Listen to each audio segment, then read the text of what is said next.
Jeez. Oh, man. Oh, hey there. I bought a rare Japanese sports sedan from the same place that'll deliver you a 2017 Nissan Altima to your door. Carvana. Here, come check it out. I'll show you. It's a little cramped in there. So it's a Lexus. It's got a V8 motor, and it's even got an F badge. And it is, of course, a 2012 Lexus ISF, and back in the day, this was one of my absolute dream cars. I loved these things. But the sad thing about these cars is they're no longer in production. Lexus doesn't make any new F cars. The last one rolled off of the production line this year in 2026. And that's a bit of a shame because this car is pretty special.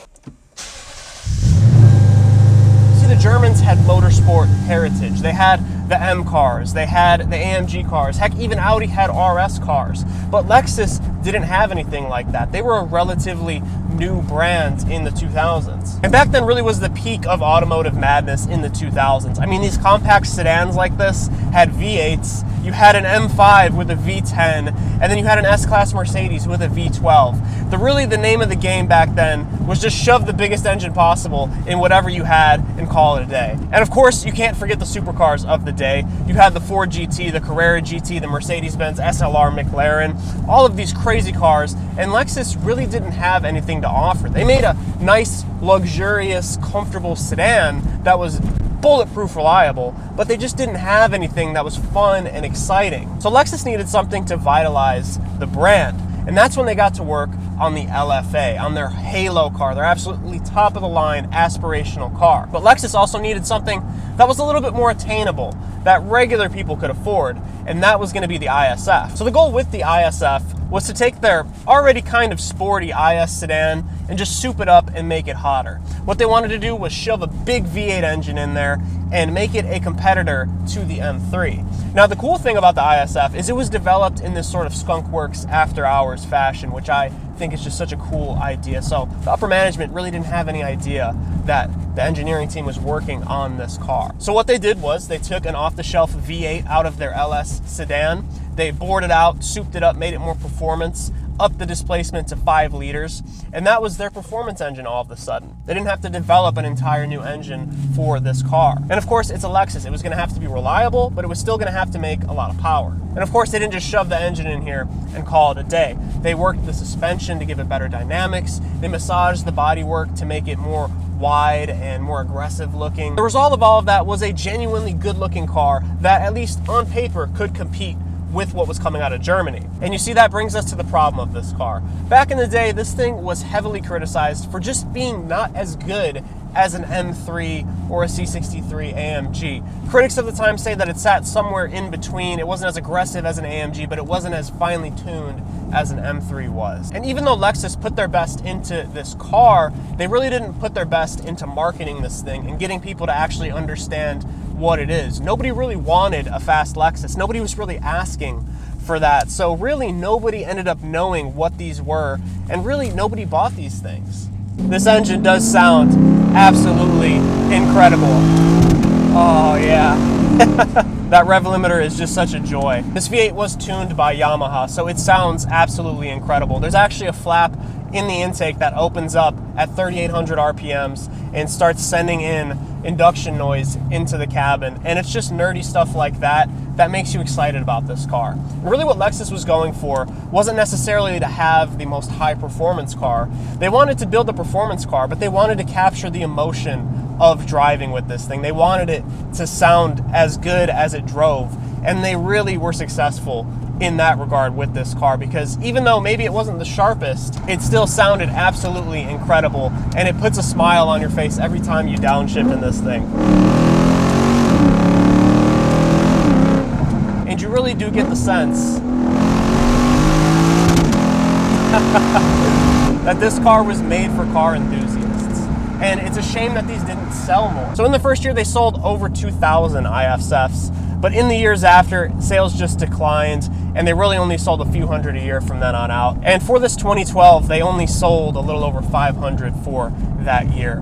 And it is a shame, because this is a really cool car that I think a lot of people would love. I mean, a reliable car with a V8 like this, that's a performance car that competed with with the M3 of the time. I think that's a really cool recipe for a car. But production ended in 2014, and they only sold 84 of these cars. So 2014 is by far the most rare and expensive iteration of this car.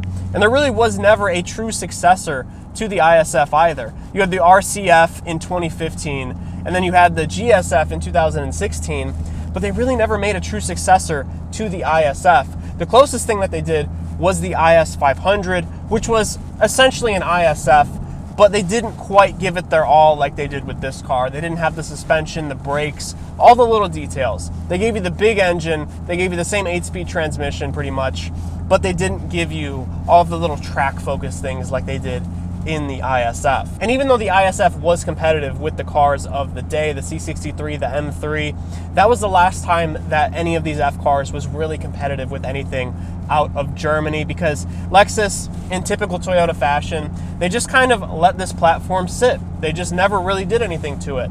In 2015, they upped the horsepower to around 470 in the RCF. They may have updated the transmission a little bit, but that's it. Just small incremental update like that in 2015.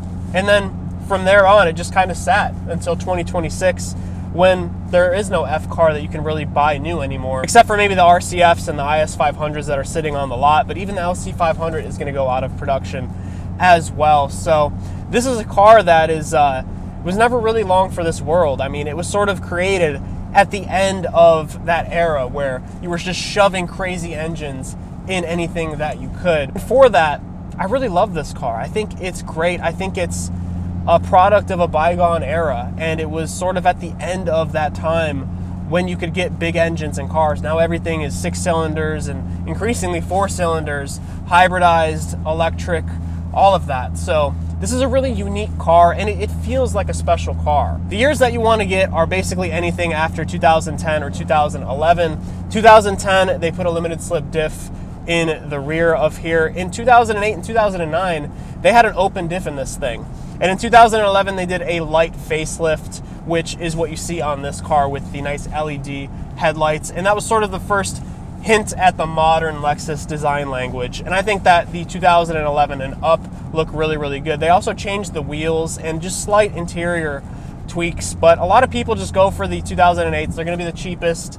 And you see a lot of 2008s that are clapped out of these things, trust me. And I think that 2012 is a good year to have, because you get kind of the best of both worlds. You don't have the crazy prices like the 2013 and 14s, but you also have like the best version of this car. The suspension feels really good. That was a complaint back in the 08 and 09 and the earlier ones. The suspension was just not dialed in. It was a little bit too harsh. But all of the big things stayed the same throughout production of the ISF. The engine was the same, transmission was the same. So over my ownership experience of this car over the past 2 years, it's really just been gas, tires, and oil. I mean, there's a reason why these cars are known for being such reliable, dependable cars, because they are. These are aging cars. If you have a 2008 one, it is about 16, 17 years old right now. So that is an old car at this point, and there's a lot of plastic under that hood. So when you go to fix this thing, expect to fix broken clips and plastic pieces like that. But overall, I have had such a good experience owning this car. It has been one of my favorite cars that I have ever owned. It does everything really, really well. It's got 4 seats. You can carry actual humans in the back. It's got a usable trunk. It's got a decent amount of space for a rear-wheel drive car. You got this big tunnel running to the back right here. But overall, it's just a really usable and surprisingly comfortable daily driver. You're not going to get great gas mileage. Maintenance is going to be more expensive on this car. Tires, all that stuff. It's a Lexus. It's a luxury car. It's going to be more expensive. So the biggest criticism of this car has always been the transmission.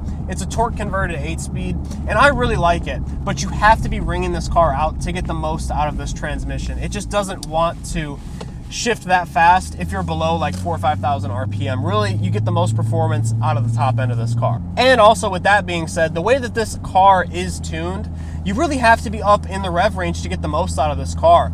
Down where I'm at right now, just cruising around town like this, it's kind of this doughy Lexus. You know, it rides pretty good.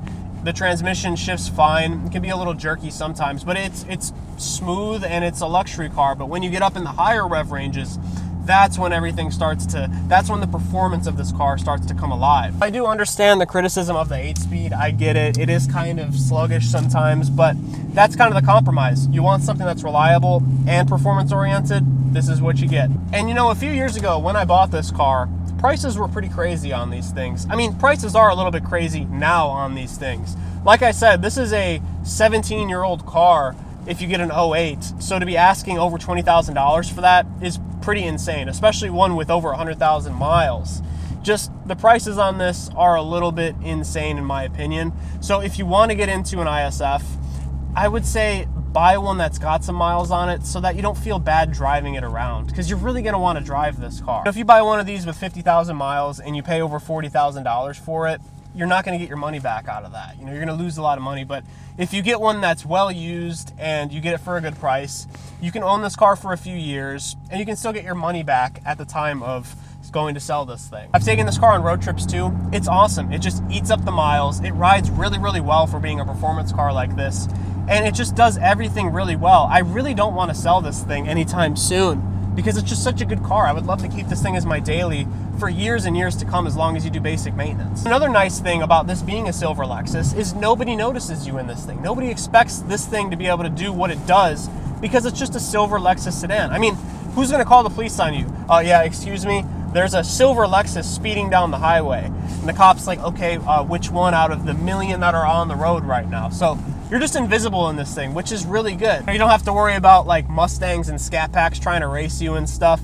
Really, the people I've seen that react to this car are people that own other Lexuses. Those are the people that know what this is. Everybody else just doesn't have any idea what this car is or what it can do. So that's a good thing in my opinion. Even though the Lexus F cars are pretty much dead at this point, I think they're worth taking a look at nowadays, especially if you can get a good deal on them. That's probably the biggest downside of this car is it is a very dated interior. And honestly, it feels pretty cheap in here. It feels like a Toyota Camry of the time. So that's one of the biggest downsides, but nobody buys this thing because of its interior. People buy this thing because of what it can do and the fact that it's a relatively raw performance car by modern standards now.